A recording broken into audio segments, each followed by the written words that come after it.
Hello, I'm Ashley Strauss-Martin, General Counsel for the New Mexico Association of Realtors, and today I'm here to talk about a new form, Form 2114, the Appraisal Contingency Waiver Addendum.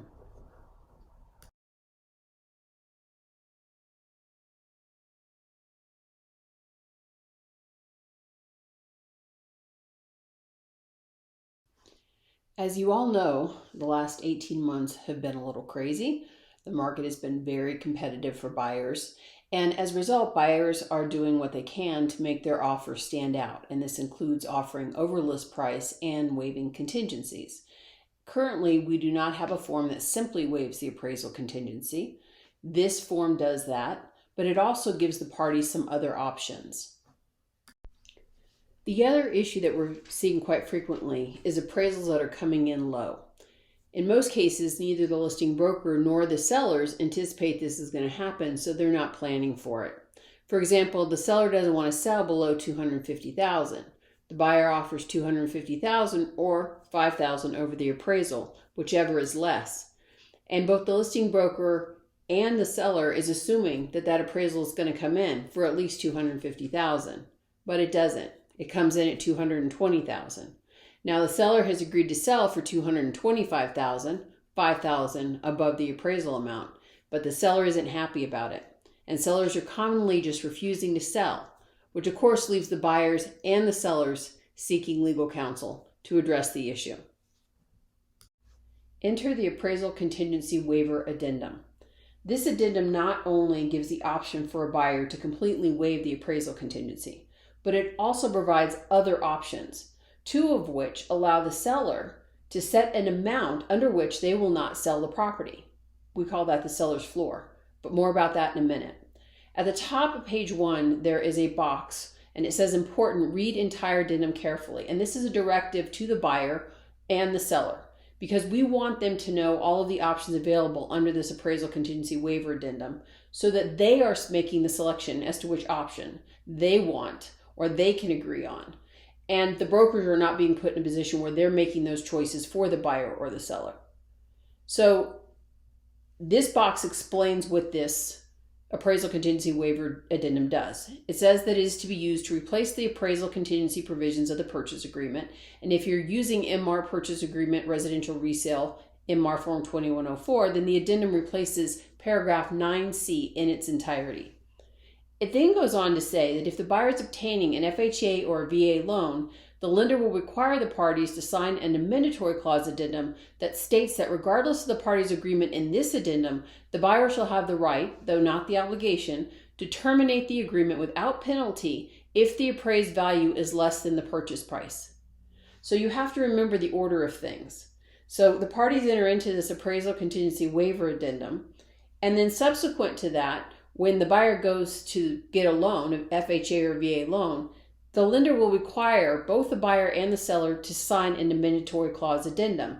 And the addendum says that if the appraisal amount comes in low, the buyer is not obligated to buy. Now, it's not to say the buyer can't buy, that they can't come to the table with additional funds. Of course they can, but they don't have the obligation to. So that contingency or that clause will supersede this addendum, and the buyer will no longer be obligated to perform on the contract in the event that the appraisal comes in low. And so you have to be aware that all this negotiation can take place on an FHA or VA loan. Subsequent to this, it will all be superseded by this amendatory clause addendum the lender will require. And in the event that the seller refuses to sign the amendatory clause addendum because they've negotiated this appraisal contingency waiver addendum and they want to stick with that, then the lender won't make the loan. And the buyer will receive a rejection letter from the lender. Above paragraph 1, it says that the parties agree that the appraisal contingency in the purchase agreement is replaced in its entirety as follows. And paragraph 1 is the modification of the appraisal contingency. And it instructs the user to only check one option below. So we're going to talk about 5 different options, but whoever's creating this form is only going to choose one. So in the event that that's the buyer who's sending this over with their offer, they're going to select one of the options. And in the event that the seller who receives it doesn't like that option, then they're going to have to create a counteroffer. And then they can either incorporate the option that they like into the counteroffer, or they can reference a brand new appraisal contingency waiver addendum that they would attach to the counteroffer with the option that the seller had selected and send that back over to the buyer. So option A is the easiest among the options because it's a full waiver of the appraisal contingency. And under the important note, we explain what that means. It means the buyer agrees to purchase the property at the purchase price regardless of the amount for which the property appraises. We then go on to talk about a paragraph 2B. And paragraph 2 talks about proof of funds. So in the event that a buyer is getting a loan on the property, the lender's only going to loan on the appraised value. And if there's a difference between the appraised value, which is lower than the purchase price, that difference are funds that the buyer will have to bring to closing. And in paragraph 2B, the parties can agree that in the event that the purchase price is higher than the appraised value and there's a loan involved, that the buyer has to provide proof of those funds to the seller. So the seller knows that the buyer can come to closing with those funds.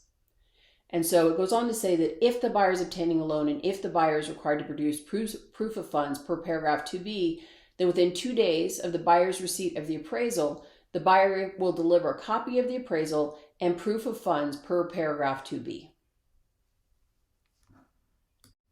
Before we get into the other options, I want to bring your attention to some language at the top of page 2, and it only comes into play in the event that it's a cash or seller finance transaction. So recall that we are replacing paragraph 9C of the residential resale purchase agreement in its entirety. And one of the provisions of that paragraph 9C is the buyer in a cash or seller finance transaction has the option to decide whether they want to have an appraisal done or not, and to say who's going to pay for that appraisal. So we need to incorporate that language into this addendum, since this addendum is replacing the entirety of paragraph 9C. So if this is a cash or seller finance transaction, then the following, meaning the options B through E, would only apply and only be completed if the buyer is requiring an appraisal and the parties agree to replace the appraisal contingency provisions of the purchase agreement, paragraph 9C. If buyer is requiring an appraisal, then the buyer shall pay for and select the appraiser. So obviously, none of this is going to be necessary if the buyer has elected not to have an appraisal done, or if they've elected to have an appraisal done, but they want to maintain their appraisal contingency. You're never going to use this form. But in the event that they want to have an appraisal done, but they want to modify the appraisal contingency, then this is the form they would use, and we say that the buyer is going to be the one to pay for and select the appraiser in that situation.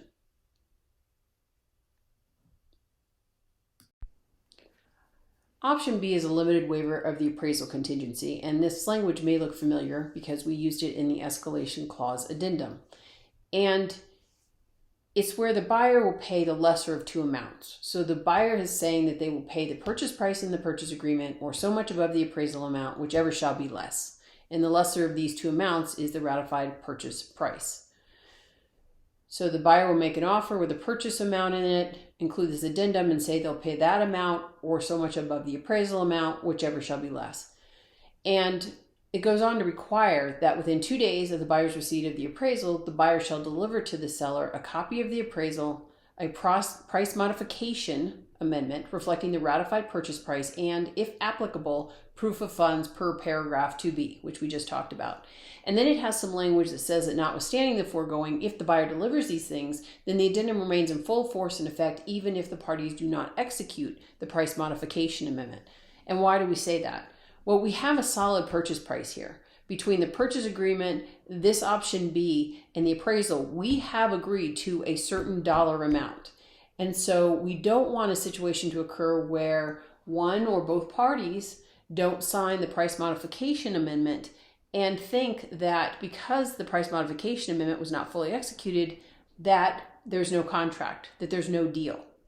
The parties have already agreed to a dollar amount here. We're just trying to ascertain what that dollar amount is. So again, we're saying that even if, for whatever reason, one party doesn't execute the price modification amendment, we still have a contract, we still have a deal.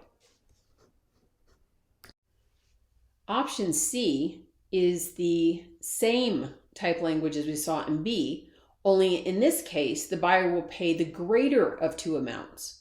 So again, the buyer has made a purchase offer, and we're going to wait and see what the appraisal comes in, because the buyer is willing to pay so much above the appraisal amount or the purchase price, whichever shall be greater.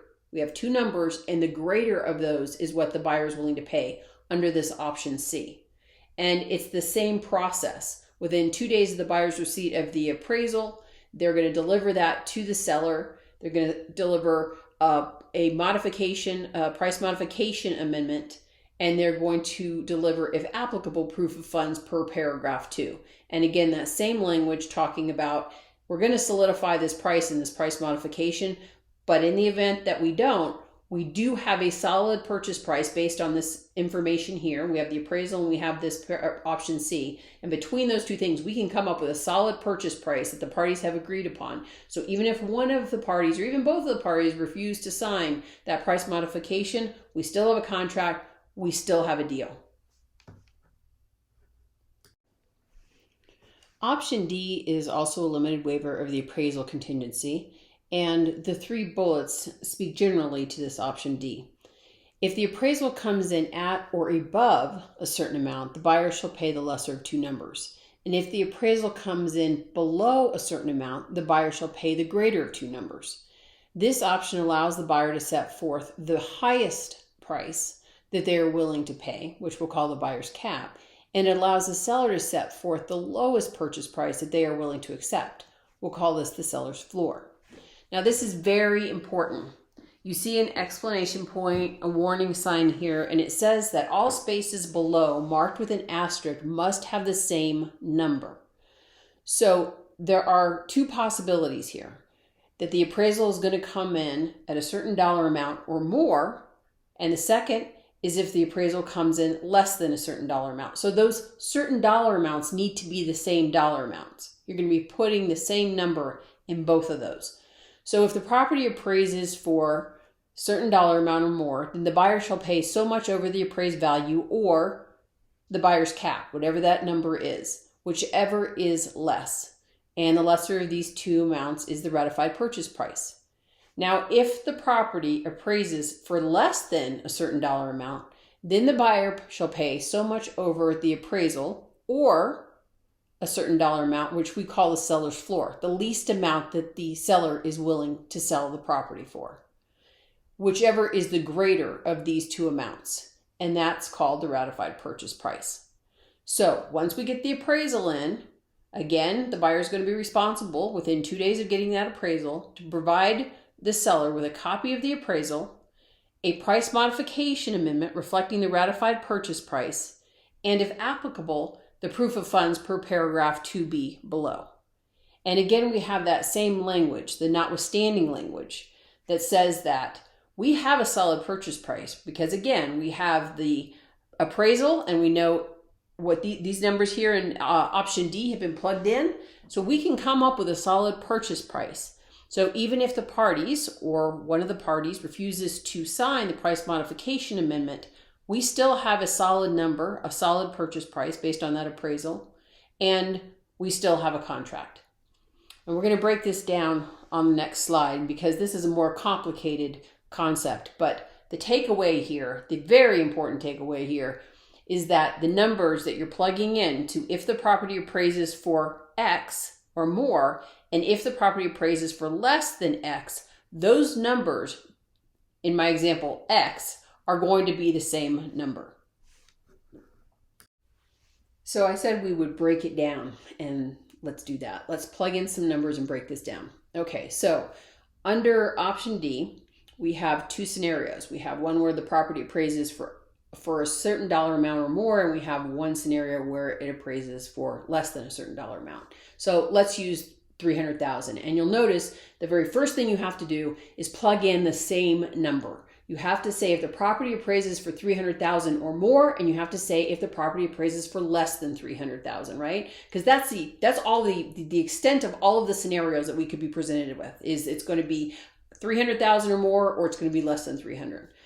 So if the property appraises for $300,000 or more, the buyer shall pay $5,000 over the appraisal amount, or $325,000 which we call the buyer's cap, whichever is less. Okay, so we plugged in 300,000 is our amount for if the property appraises for, and then we plugged in $5,000 for over the appraisal amount, and then we plugged in 325 is the buyer's cap. Okay, so if the property appraises for $300,000 or more, then the buyer is going to pay $5,000 over the appraisal or $325,000, whichever is less. So under this scenario, the seller will get at least $305,000, right? Because we're talking about an appraisal that came in for $300,000 or more. So let's say it comes in right at $300,000, right?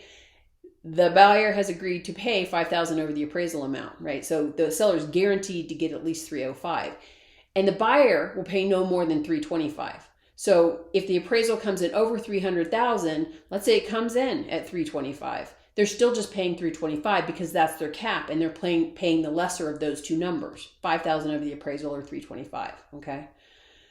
So let's look at the other side of this. This is the second scenario. Again, you're plugging in the same $300,000. If the property appraises for less than $300,000, the buyer shall pay so much over the appraisal amount. We're going to say $5,000 over the appraisal amount, or $300,000, and this is the seller's floor. Whichever of those two numbers is greater, whichever is more.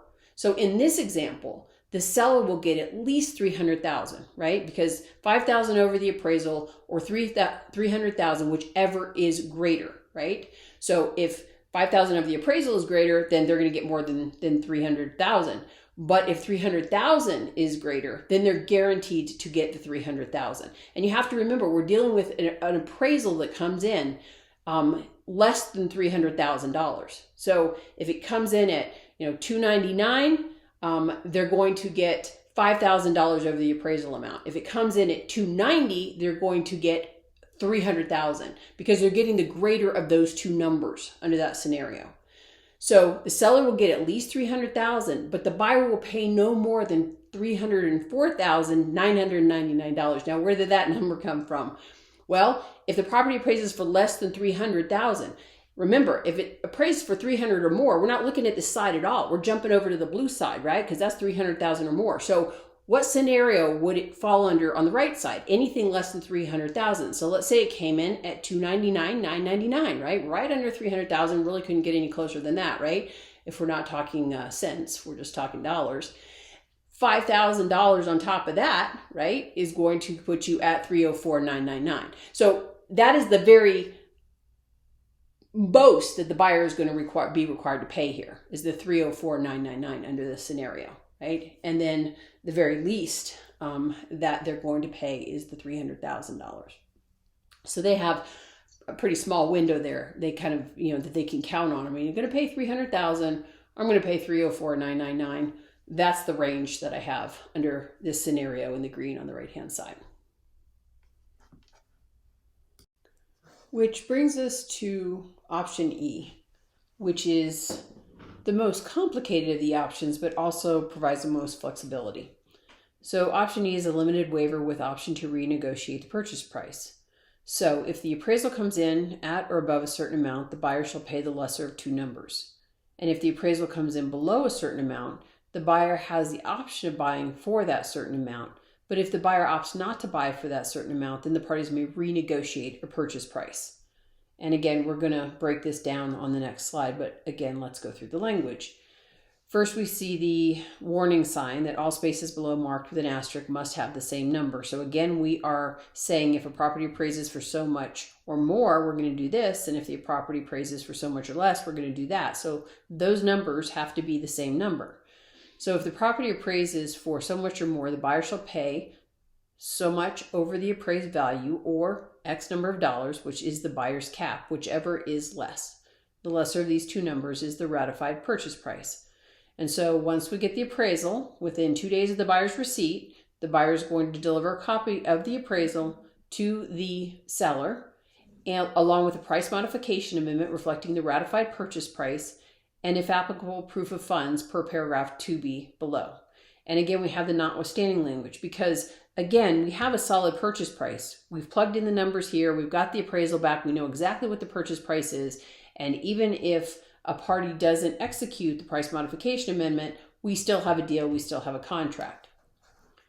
Now, if the property appraises for less than a certain dollar amount, then the buyer shall deliver a copy of the appraisal to the seller within 2 days of the buyer's receipt of the appraisal, and one of the following must occur within 3 days of the seller's receipt of the appraisal. So one of these things has to happen, and we have a couple of options. Option number 1, the buyer shall have the right but not the obligation to purchase the property for the seller's floor. So this is where the seller gets to say that if the property appraises for less than a certain dollar amount, the seller is still willing to sell the property for a certain dollar amount. So the seller gets to say, this is the least amount of money I'm going to take for this property. If the property comes in below a certain dollar amount, this is the least I'm willing to take for it. And it gives the buyer the option to purchase for that seller's floor. So if the buyer opts to do that, if they elect to purchase a property for the seller's floor, then the buyer shall deliver to the seller a price modification amendment reflecting the seller's floor, and if applicable, the proof of funds per paragraph 2b below. And again, the notwithstanding language. You see a pattern with the notwithstanding language. Whenever we can ascertain, based on the appraisal, a specific dollar amount, we're saying we have a deal, even if the parties do not fully execute a price modification amendment. Option number 2 under this, and again, we're talking about if the property appraises for less than a certain dollar amount, and the buyer doesn't wish to exercise their right to purchase for the seller's floor, then the parties may renegotiate a purchase price. Renegotiated purchase price is what we're calling that. If the parties renegotiate a purchase price, the parties shall fully execute a price modification amendment reflecting the renegotiated purchase price, and if applicable, proof of funds per paragraph 2b below. So again, one of these two things are going to happen. Either the buyer is going to say, and this is strictly up to the buyer, I want to purchase for the seller's floor, in which case they're going to execute a price modification amendment, and regardless of whether the seller executes it or not, the buyer is buying for the seller's floor. Or the parties are going to fully execute a price modification amendment with a renegotiated price. So one of those things is going to happen.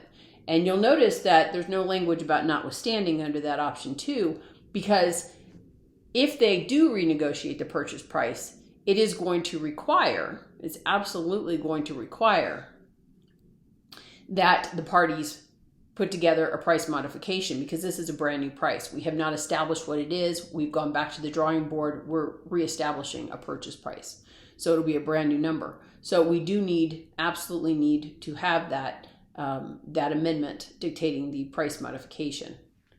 You'll also notice under number 1, it says that notwithstanding the foregoing, that if the seller fails to execute, because if the seller gets cold feet and decides, I don't want to sell for my seller's floor anymore, then you have a contract, you have an agreement, they've already agreed to sell for the seller's floor. If the buyer exercises their right and fills out a price modification for the seller's floor, then you have a deal. That's what the property is selling for, the seller's floor. But again, in the event that the buyer doesn't exercise their option, the parties may renegotiate a purchase price. And then the last paragraph says if the buyer does not exercise their option to purchase for the seller's floor and the parties fail to execute a price modification amendment with a renegotiated purchase price within 3 days of the seller's receipt of the appraisal, then the agreement shall automatically terminate and earnest money, if delivered, shall be refunded to buyer. Okay, let's break down this option E. Once again, the screen is divided in 2 sections. If the property appraises for a certain dollar amount or more, and if the property appraises for less than a certain dollar amount, and we plugged in the same number, $300,000 on both sides. So let's start on the left. If the property appraises for $300,000 or more, the buyer shall pay, and we plugged in $5,000 over the appraisal, or $325,000, which is the buyer's cap, whichever is less.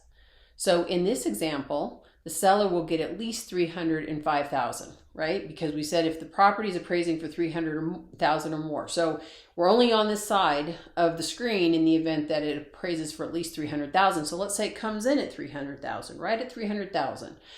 The buyer has agreed to pay $5,000 over the appraisal amount up to $325,000. So obviously $5,000 over the appraisal amount, if it appraises for $300,000, it's going to be less than the $325,000. So $305,000 is the amount that the seller would get in that scenario. And the buyer will pay no more than $325,000. They're not going to pay anything more than their cap. So in the event that it appraises for $325,000, they're not going to pay $330,000. They're not going to pay the appraisal amount plus $5,000. They're going to pay $325,000 because, again, that's the buyer's cap. Now let's jump over to the other side. If the property appraises for less than $300,000, if the property appraises for less than $300,000, then the buyer has the right to purchase for $305,000 in this scenario. So the seller has determined that if the appraisal comes in below a certain amount, this is what the seller is still willing to sell for, right? And they've plugged in 305 here. They could have plugged in 300, they could have plugged in, 290, they could have plugged in other numbers or something even higher, right? 320,000. But that's the seller's floor. That's the least amount that the seller will agree to sell for. Now remember that the buyer has the right to purchase for this seller's floor, but not the obligation. So they are not obligated to purchase for the seller's floor. But within 3 days from the date that the buyer provides a copy of the appraisal to the seller, the buyer can either exercise the right to purchase for the seller floor, or the parties could renegotiate a price. So in the event that the buyer is exercising their right, they're going to create a price modification and send it over. Even if the seller doesn't sign it, the seller is still obligated to sell for the seller's floor. But in the event that the buyer doesn't wish to exercise their right, then the parties can go back to the drawing board, renegotiate a purchase price. Now, if nothing happens within 3 days from delivery of the appraisal to the seller, then the contract's going to automatically terminate and any earnest money is going to go back to the buyer.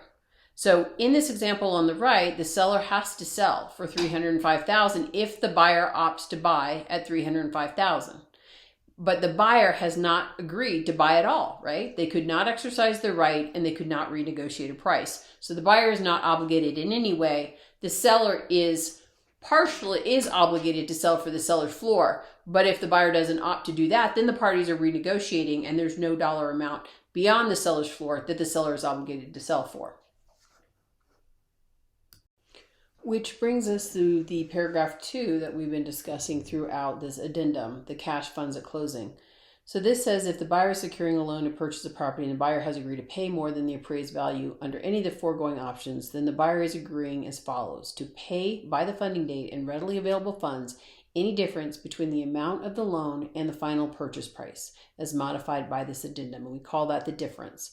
And then if paragraph 2B has been checked, to provide the seller with proof of funds for the difference. So proof that the buyer has those readily available funds to bring to the closing table.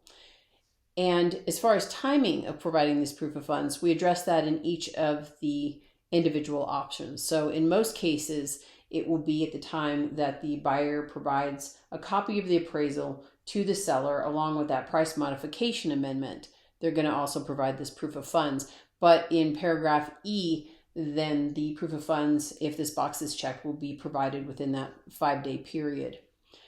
Paragraph 3 is the disclaimer acknowledgement, and here the parties are saying that they've read and understand the terms of the addendum and that they acknowledge that neither the brokers nor the brokerages can guarantee or control the amount for which the property appraises. So brokers have some input or could have some input if they're providing CMAs to the appraiser, pointing out problems perhaps with the appraisal.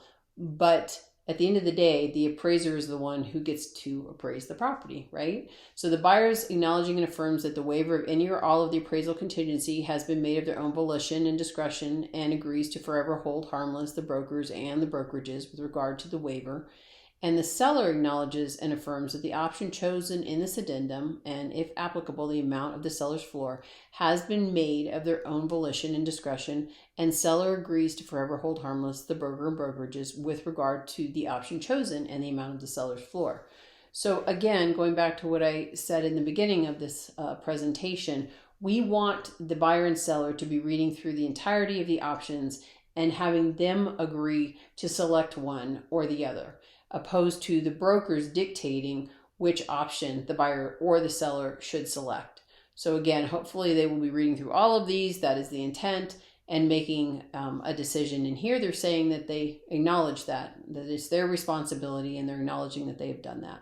And then paragraph 4 are other changes. So in the event that the buyer is generating this document when they're making their offer and they want to incorporate other changes to the offer, to the purchase agreement, then they can do so in this paragraph 4, and the buyer doesn't have to go incorporate another addendum to do that. In the event that the seller is using this addendum in a counteroffer, then they're most likely going to put those other changes in the counteroffer itself, opposed to here in paragraph 4. But they could put it here in paragraph 4 if their counteroffer says we incorporate as part of this counter the appraisal contingency waiver addendum that we have created and attached here as an exhibit.